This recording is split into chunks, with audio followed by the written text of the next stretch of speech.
Luckily, I can project. I have a lot of mouth. That's why I'm here. Welcome to Turbine Cars. I'm the automotive and industrial curator from the Detroit Historical Society. This turbine car is in our collection. How many have actually seen one in person? First time. Cool. I'm always amazed at how many people, and it's kind of generational. Guys that are my age and older are like, I saw one, it ran down my block. The guys that are a little closer to your age, it's like, I read about them, I built a model, I love it. Never seen one in person, so we're excited to have New them York here. World's Fair. Yes, very much so. So what you're looking at is a Ghia-bodied turbine car built in 1963. Chrysler decided they were going to build this car as a test platform. Chrysler started with turbines right after the war in the early 50s. First time they put one in a car, 1955 in a Plymouth Plaza. They put that motor in the car, drove it from Detroit to California and back to show the durability of the turbine engine. And after that, they kind of proceeded with the program. When it came to the early 60s, they decided they wanted to do a functional test that kind of, and again, those of us who are old enough to remember when there wasn't an internet, a way to generate some buzz about the car and get people interested in the technology. So they built 55 of these cars total, 5 prototypes, 50 that were for the loan program.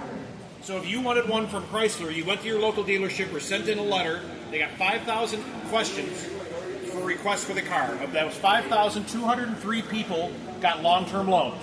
Varied between 3 and 6 months, depending on the driving. And basically what happened is Chrysler showed up at your door, dropped off the car, showed you how to start it, talked about fuel, and then cut you loose. So if you go online, there's video of these grocery shopping, taking the kids out for a picnic.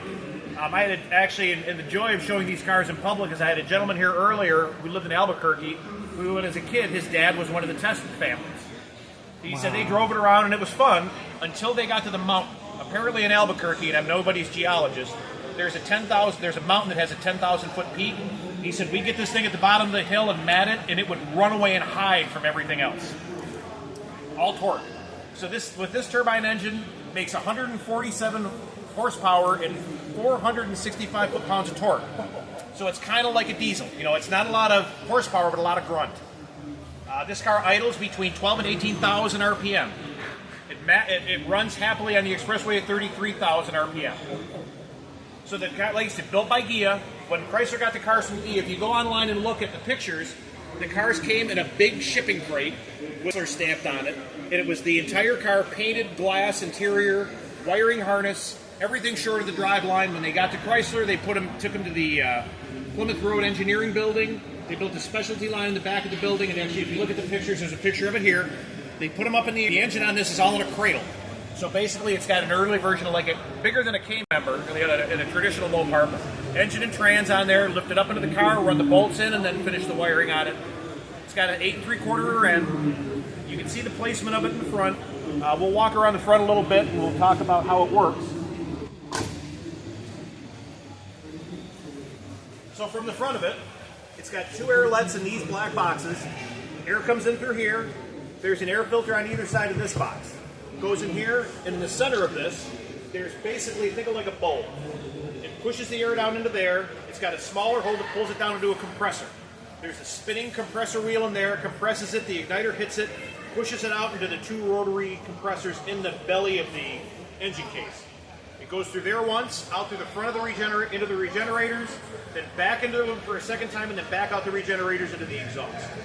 So the 2 wheels in there, one of them is the primary drive, so it powers the car itself. The second one is on a gear drive that comes to the front of the motor that powers all the accessories. So it's got no oil, it's got no coolant, it's not a belt drive, it runs everything off the power of the rotary compressors and the regenerators. Initially built for military purposes, this engine and this platform basically ended up in tanks and APCs. So if anything done like a deuce and a half, it's kind of the same. It's a multi-fuel. It'll run on gas, it'll run on diesel, it'll run on J2 jet. There's a couple great stories that are authenticated. One of them was they took the car to Mexico. The Premier of Mexico asked if it would run on tequila. They called Central Engineering, got the okay, put 2 gallons of tequila in it, and fired up. The other one was one of the Chrysler engineering guys got his wife Chanel No. 5 for Christmas, and she didn't like it. So he brought it into work, and they put it in a test engine, and it ran on Chanel No. 5 and the exhaust fuel. Would this run on Jet A? Yeah, it'll run on anything with a flash point. Yeah.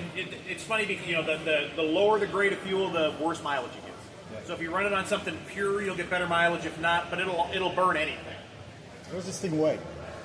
It's 3,700 pounds, so not dramatically more. But again, no coolant, no oil, so it's a low maintenance motor, which is kind of, people ask, why didn't they build them? Well, let's think about this for a second. How would dealerships function if they didn't have service departments? And the reality of it is, they built it as a test bed. They generated a ton of press with it. The fact that you are here looking at it now says something about the place the car holds in Mopar history. So they used them for that purpose. They ended up keeping a total of 9 cars intact. Of the 9 cars, Chrysler kept 3. And before anybody asks, Jay Leno's is one of the, because if I had $1 for every person, is this Jay Leno's? We could rebuild a motor that is not lacking in this car. But of those 9 cars, 6 went to museums, 3 stayed with Chrysler. Jay went to Chrysler during the last restructuring and bought that car from Chrysler. Some of you talked about the latest car to change hands was originally the Harris car. Remember Harris Auto Museum, when they went through their restructuring, that car got sold with no motor. It was here briefly in the 90s. Tom Monahan from Domino's Pizza, and here from Michigan. Tom went through a binge in the 80s buying really expensive cars, had the turbine car.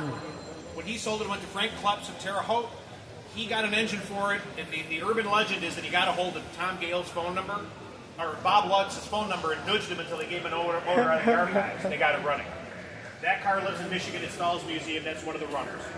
Of the 9 that are left, 5 of them run, 4 of them drive. So these have a little bit of an arcane brake system in them. It's got a single pot master. Think of like a manual brake master, but with a vacuum assist. The vacuum assist is powered off of the gear drive that we talked about because it's not an engine in a traditional sense, so it doesn't build vacuum. Questions? You've got 3 chambers over there. I see 2 on the side and 1 in the center. Now those are your regenerative? The regenerators are on the cast aluminum pieces on the side. Right. And they sit upright. Wheels are in the center of the black cast piece in the middle, and those sit vertical. Gotcha. If you get a chance on the table, there's a layout of how the air moves through the engine. There's the original shipping invoice from Chrysler to us in 1966 when they gave us the car. So the unfortunate end of these cars, like I said, they saved 9 of them. What happened to the rest of them? Well, if you've ever been online, there's what they call the turbine car snuff film. So to avoid paying the tariff, which they would have had to have paid if they kept the cars, they shredded them. And in order to show the government the cars were destroyed so they didn't have to pay the tariff, there's a video of them picking them off the carrier with an end loader and slinging them into the shredder. Now in reality, and I know this because we have the invoice from Chrysler, they had to pay the tariff on this car to give it to us. So for the car to stay in the country, because it's bodied by Kia of Italy, they had to pay a tariff on it. The tariff on this body, which was $20,000 in 1963, was $375. So if they wanted to keep the cars, the tariff was not the reason they didn't keep it. The reason they didn't keep it is because there's no service tech. So let's say they keep the 50, they give them to civilians. Who's going to work on it?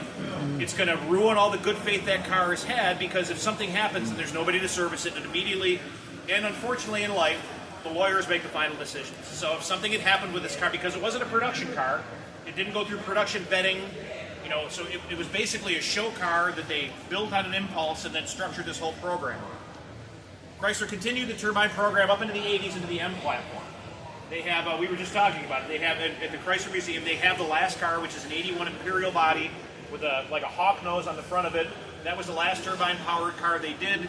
They discontinued the program during the corporate restructuring during the Iacocca era when the government got involved and they had to sell off the military wing and they had to get rid of some things to meet the federal requirements. Somebody had a question? Yeah, why wasn't the turbine ever put into production then? So the big difference between the turbine and the gas engine, from a drivability standpoint, if one of us were driving, is turbo lag. So this car, if you're going down an expressway ramp, and think about merging. You're coming down the ramp, you've matted. 1, 2, 3, 4, and then then it comes in. That was my question. How did he spool up off the line? Yeah, and I've heard people say that if you 2-foot them, like anything else, if you brake torque it and get it spinning a little bit, it'll launch harder. I don't have the option of trying that, but I thought when you said 10,000 RPM idle and the torque, I said, oh, maybe that's not a problem. yeah, 12 to 18,000 at idle. But when they run, and unfortunately we can't start it, and mine doesn't run. That one we can't start because it's in the building. We were just at a Concours with another car, and when they run, if there's this big a crowd around and people start talking, you can't hear it. It makes a little bit less noise than your home vacuum cleaner. Wow. What's the fuel economy on these? Again, it depends on what you run, but they run anywhere between 10 and 12. And again, the problem was there wasn't any one thing that you could point at and go, wow, that is amazingly better than what we already have. Yeah. The trade-off is, and like I said, they use it in the military programs. Yeah. And up until I had a friend that was a dyno tech in the late 70s, early 80s for Chrysler, and they were still running these on the dyno. Like, why would they still be dynoing these cars? He goes, well, it's a lot easier to strap this down than a tank. So they were using, using this driveline and other things. So the easiest way to dyno was to leave it in these body shells and use them as fuel. Yeah. Oh, that's cool. Now the transmission, what's the story with the Stock transmission? 727. Really? Yeah, the difference is, and if you think about how turbines work, there's no, because the power comes in slow, there's no need for a torque converter. Right. So what it is from, you think about a 4-bolt where you bolt the bell housing on the stock torque flight. Those 4 bolts go into the back of the block of this, and it's splined into the boost, the compressor wheel. No torque converter, just right. straight through. Yeah, so it's no bell housing, no torque converter, straight through into the box. Stock 8 3/4 rear end in it. I don't know what the gearing is, unfortunately. Good transmission. That's Yeah, amazing. I mean, that is literally, as bulletproof a transmission as you can find. Is that What's part. amazing is to think of it is that what is that transmission turning at if this is turning at 30,000 RPM? Well, there's got to be a gear. I think there's a gear reduction in Okay. it coming off the That would coming make off sense. The Primary reducer. primary shaft Yeah. before it drops into the Okay. transmission. Okay. Again, I'm not a jet mechanic. I am a state certified master tech, but not in jets. So. I used to work with the utility. We had aero 10 to derivative 1. jet engines driving generators. Ah, okay. But this one is unrestored. I don't know the exact. I know that the Chrysler folks changed the tires on that one because they use that car to drive that car. This one's still got the turbine tires on it, which are kind of an anomaly anymore. Those are the original ones that were built for the program. Still wears its factory paint. The interior is still all in its factory condition. You can see the driver's seat's a little bit worn. Shows 42,000 on the odometer. Part of that is, it's all the program, and then it was parked basically in 66. But again, remembering it's a coach-built car by Gia, all the interior panels are stainless. So all the trim plates are stainless. The center console is stainless. The fit and finish on it. If you look in the door jambs, there's no, in a production car, you hit that seam and then wipe it with seam sealer, and it goes down the line. This one, all the interior seams are finished. The coach work by Gia was just beautiful. The cars are really state of the art for what they are. Questions? I'm going to sneak around and see if I get that. Good? Good? Good. Folks, thank you for your time. If you have any further questions, you're in very capable hands with Bill, but if you want to swing back by after, I'll be here until they throw me out.